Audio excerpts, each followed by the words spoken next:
नमस्कार। आज हम एक ऐसे शहर पर थोड़ी गहराई से बात करेंगे जो समय से भी पुराना लगता है, वाराणसी। हाँ, काशी या बनारस जिसे कहते हैं, जहाँ कहते हैं जीवन और मृत्यु साथ साथ चलते हैं। बिल्कुल।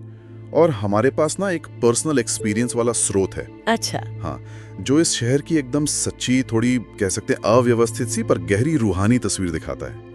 तो हमारा मकसद है वाराणसी के विरोधाभासों को समझना। मतलब पवित्रता भी है, गंदगी भी है, प्राचीन रहस्य और आज की भागदौड़। हाँ बिल्कुल। और वो हुक बड़ा दिलचस्प है। सुबह गंगा स्नान, पास में जलती चिताएं, पुराने खंडहर जैसे घर, बगल में नई बिल्डिंगें, और तो और स्वेटर पहने बकरियां। हाँ, वो स्वेटर वाली बकरियां।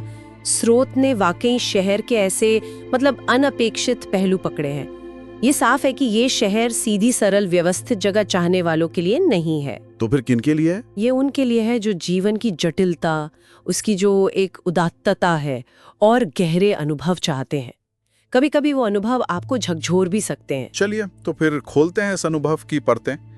हिंदुओं और जैनियों के लिए तो ये सबसे पवित्र शहर है ही, और पास में सारनाथ भी है। हाँ, जहाँ बुद्ध ने अपना पहला उपदेश दिया था। और दुनिया के सबसे पुराने लगातार बसे शहरों में से एक। स्रोत में एक सलाह है कि यहाँ ना अपना तर्क थोड़ा साइड में रख दें। बिल्कुल, बस महसूस करें, अनुभव में बह जाएं।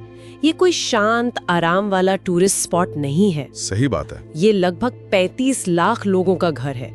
यहाँ भीड़ है, गरीबी है, इंफ्रास्ट्रक्चर की अपनी चुनौतियां हैं, पर स्रोत यही कहता है कि अगर आप खुले मन से देखें तो यही चुनौतियां आपको जीवन मृत्यु के चक्र पर कुछ गहरा सिखा सकती हैं। और वो शाम की गंगा आरती दशाश्वमेध घाट पर, स्रोत कहता है कि वो अग्नि ध्वनि भक्ति का एक अद्भुत नजारा है। हाँ, वो तो है।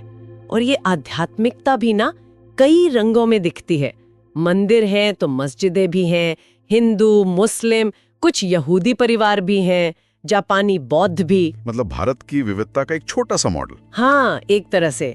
स्रोत कहता है कि तनाव भी होते हैं कभी कभी, पर ज्यादातर सह अस्तित्व की भावना ही दिखती है। और बनारसी रेशम साड़ियाँ, हाँ वो तो विश्व प्रसिद्ध हैं, जरी के काम वाली। बिल्कुल। और कमाल की बात यह है कि देश के सबसे पुराने मुस्लिम बुनकर समुदाय के लोग इन्हें सदियों से बनाते आ रहे हैं। ये भी उसी मिली जुली संस्कृति का हिस्सा है। अच्छा, और खाने पीने में बनारसियों को मीठा बहुत पसंद है, सुना है। स्रोत में मलाइयों का जिक्र है। हाँ, मलाइयों, वो सर्दियों में मिलती है, एकदम हवा जैसी मलाईदार केसर वाली मिठाई और रबड़ी वाली मीठी लस्सी। गलियों में हर जगह मिठाई की दुकानें मिलेंगी। शहर को एक्सप्लोर करने का सबसे अच्छा तरीका क्या बताया स्रोत का? घाटों पर पैदल चलना। 80 घाट से चलिए मणिकर्णिका घाट तक। हर घाट की अपनी कहानी है। कहीं आपको दक्षिण कोरियाई असर दिखेगा, कहीं नेपाली राजा का बनवाया घाट है। और फिर आता है मणिकर्णिका घाट। स्रोत के हिसाब से साल में करीब 40,000 दाह संस्कार, मतलब चिताएं दिन रात जलती रहती हैं। हाँ, वो दृश्य, स्रोत कहता है कि शुरू में शायद चौंकाने वाला लगे, पर वो डरावना नहीं है। धीरे धीरे ना वो जीवन के चक्र की एक सहज स्वीकृति का एहसास कराता है कि मृत्यु भी जीवन का ही हिस्सा है। बिल्कुल। और फिर गंगा नदी, एक तरफ पवित्र माँ गंगा, जहाँ डुबकी लगाने से पाप धुलते हैं, जिसका जल लोग लेकर जाते हैं। और दूसरी तरफ दुनिया की सबसे प्रदूषित नदियों में से एक। शहर का सारा कचरा, राख, हड्डियां, सब उसी में। ये विरोधाभास कैसे झेलें? स्रोत कहता है इसे स्वीकार करना पड़ता है। सुबह स्नान का अनुभव अभी भी बहुत गहरा हो सकता है, लेकिन हाँ, सावधानी तो रखनी ही होगी। पानी की क्वालिटी एक बड़ा मुद्दा है। इन गहरे अनुभवों के अलावा कुछ प्रैक्टिकल बातें भी हैं, जैसे गर्मी से बचना जरूरी है। 50 डिग्री सेल्सियस। हाँ, गर्मियों में तो बहुत मुश्किल हो जाता है। और बंदर, उनसे सावधान रहना होता है, काफी शरारती होते हैं। और स्ट्रीट फूड का क्या? स्रोत तो कहता है असली स्वाद वही है। बिल्कुल। चाट, खासकर आलू टिक्की और सुबह सुबह कचौड़ी सब्जी, बड़े रेस्टोरेंट शायद उतने रोमांचक न लगे। भाषा की कोई दिक्कत? अंग्रेजी चलती है? हाँ, अंग्रेजी काम चलाओ मिल जाती है, पर बनारसी अपनी खास बोली पसंद करते हैं, जिसमें एक मजेदार तुकबंदी होती है। अच्छा। और हाँ, संगीत। बनारसी घराना तो मशहूर है ही सितार और तबले के लिए। स्रोत ये भी बताता है कि नाव वाले भी अक्सर बहुत सुंदर गहरे गीत गाते मिल जाते हैं। और सड़क किनारे आपको दार्शनिक बहसें सुनने को मिल सकती हैं। वाह। और पान और भांग लस्सी, ये भी संस्कृति का हिस्सा है। हाँ, काफी हद तक। पान तो बहुत आम है। भांग लस्सी का संबंध शिव पूजा से भी जोड़ते हैं लोग। लेकिन स्रोत इसका दूसरा पहलू भी दिखाता है। नशे की लत की जो कठोर सच्चाई है वो भी इससे जुड़ी है। ये भी एक विरोधाभास हुआ। गरीबी और कमजोर इंफ्रास्ट्रक्चर भी साफ दिखता है।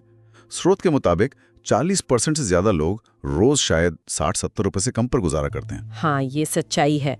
और मृत्यु से जुड़े कई व्यवसाय भी है वहाँ, जैसे लकड़ी बेचने वाले, शवों को संभालने वाले। फिर भी स्रोत कहता है कि जीवन एकदम जीवंत है। बिल्कुल, लोग शाम को बैडमिंटन खेलते मिलेंगे, गंगा में सिक्के ढूंढते बच्चों पर शर्त लगाते दिखेंगे, शिवरात्रि पर तो पूरा शहर जैसे उमड़ पड़ता है। स्रोत में एक कोटेशन है, रोशनी से भरा अंधेरा कुआं। रोशनी से भरा अंधेरा कुआं, वाह। हाँ, मतलब अंधेरा है, मुश्किलें हैं, पर जीवन की रोशनी, वो जीवटता कम नहीं है। शायद ये सब कुछ स्वीकार कर लेने से आता है। शहर को देखने का सबसे अच्छा नजारा कहाँ से मिलता है? नदी से। स्रोत खास तौर पे कहता है कि सूर्योदय या सूर्यास्त के समय नाव की सवारी जरूर करें। पूरा शहर एक अलग ही रूप में दिखता है। तो कुल मिलाकर स्रोत का सार यही है कि धैर्य रखें, शहर की अपनी एक धीमी प्राचीन लय है, उसे अपनाएं। अपने पूर्वाग्रहों को छोड़कर जाएं, तभी आप इसे समझ पाएंगे। वाराणसी जीवन के चरम विरोधाभासों का आईना है, पवित्र भी, प्रदूषित भी, प्राचीन भी, आधुनिक भी, जीवन भी, मृत्यु भी। सही कहा। ये शहर आपकी बनी बनाई सोच को चुनौती देता है। ये कोई आसान आरामदायक अनुभव नहीं देता।